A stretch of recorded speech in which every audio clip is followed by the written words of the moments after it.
पंडित दीनदयाल जी न केवल भारतीय जनता पार्टी के लिए बल्कि भारत और पूरे विश्व में अगर देखा जाए जो उनकी सोच है अंत्योदय के लिए काम करने के लिए, उन वंचितों के लिए, पिछड़ों के लिए जिस कल्पना को लेकर वो चले थे, आज उसको साकार करने का काम किया है तो प्रधानमंत्री नरेंद्र मोदी जी ने किया है। और प्रधानमंत्री नरेंद्र मोदी जी ने पहले दिन ही कहा था, मेरी सरकार पिछड़ों, वंचितों के लिए काम करेगी और उन सब के लिए।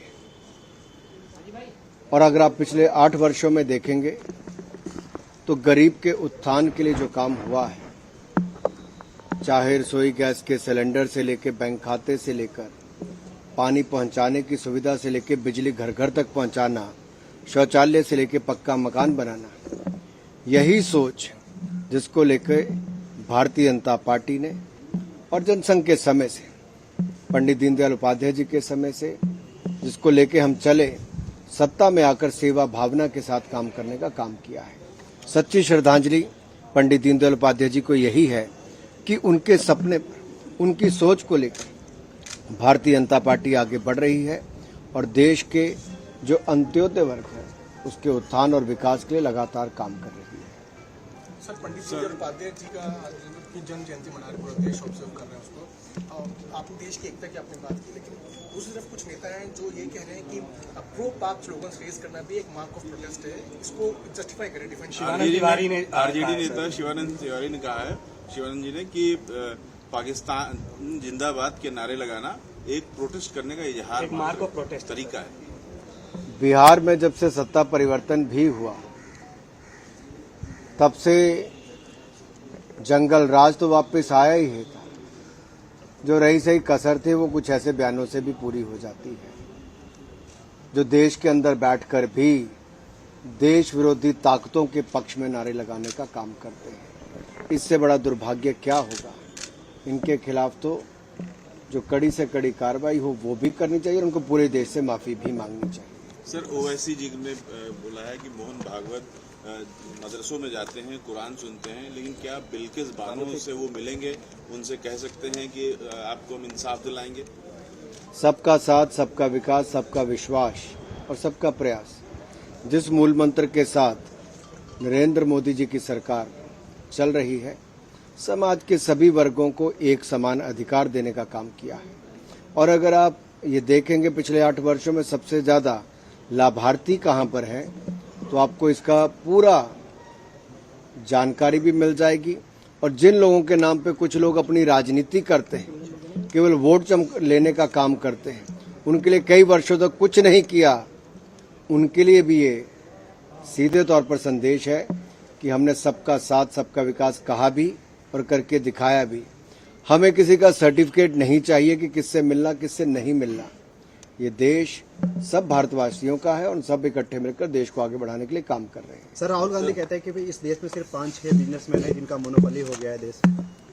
शायद राहुल गांधी जी कांग्रेस के इतिहास को पढ़ रहे होंगे और जिस तरह से परमिट राज से लेकर बाकी सब उनके समय चलता था, वो परमिट राज खत्म तो हो गया था, लेकिन उस समय 7 रेस कोर्स रोड से सरकार नहीं, 10 जनपद से ही चलती थी।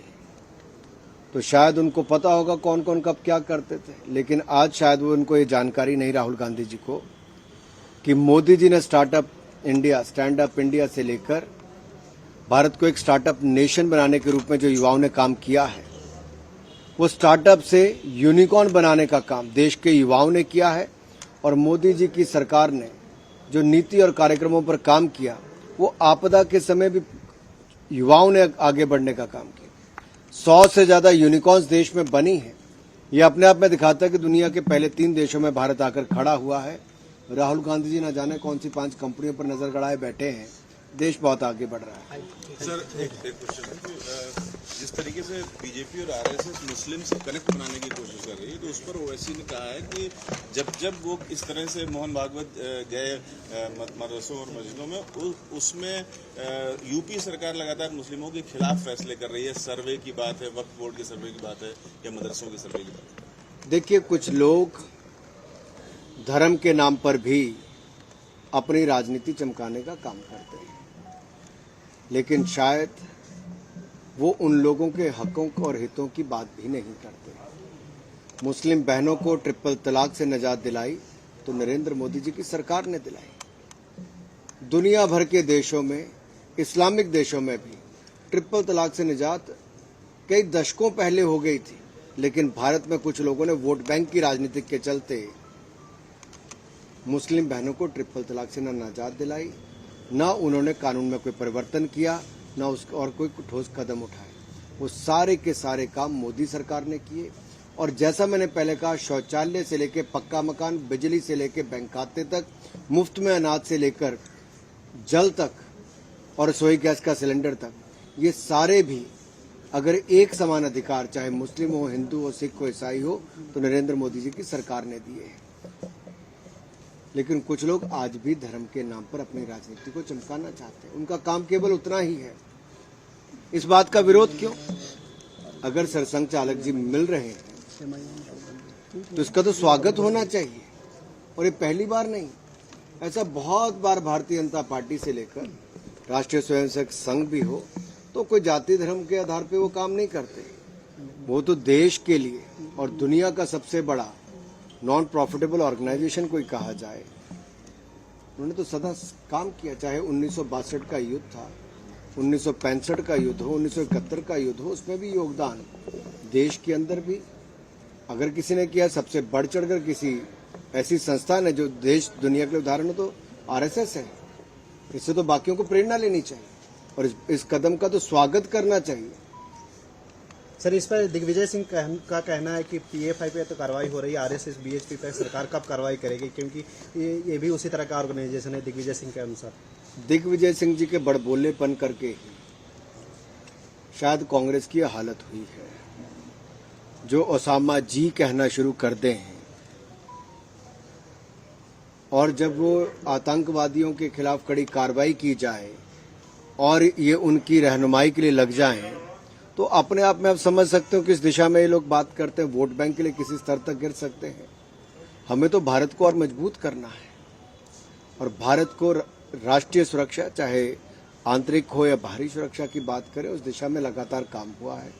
घुसपैठ के खिलाफ कार्रवाई हुई है और आप आंकड़े उठाकर देखिए, 370-35 से धारा के जाने के बाद, खत्म होने के बाद जम्मू कश्मीर में विकास के नए पंख लगे हैं। उनकी आशाओं अपेक्षाओं पर हम खरा उतरे हैं। घुसपैठ के खिलाफ भी कार्रवाई हुई है और ज्यादा से ज्यादा आतंकवादियों को मारकर गिराया भी गया है और ये कार्रवाई लगातार एमएचए कर रही है। नॉर्थ ईस्ट की हम बात करें, किस तरह से जो ग्रुप कांग्रेस की सरकारों में लगातार पनप रहे थे, नॉर्थ ईस्ट की जो बेहाली थी, केवल लुक ईस्ट की बात करते थे, कभी एक्ट ईस्ट पर काम नहीं करते थे। ये मोदी जी की सरकार आई जिससे आप पूरे नॉर्थ ईस्ट में देखिए कितना बड़ा बदलाव आया है। रेल से लेकर, सड़क से लेकर हवाई पट्टियां बनाने का काम हुआ है। जो 40-40 वर्षों तक पुल नहीं बने थे वो भी बनाने का काम हुआ है। एक ओर से पूर्वोत्तर की ओर जो विकास की नई उम्मीद जगी है, जिस पे काम हुआ नरेंद्र मोदी जी की सरकार में हुआ।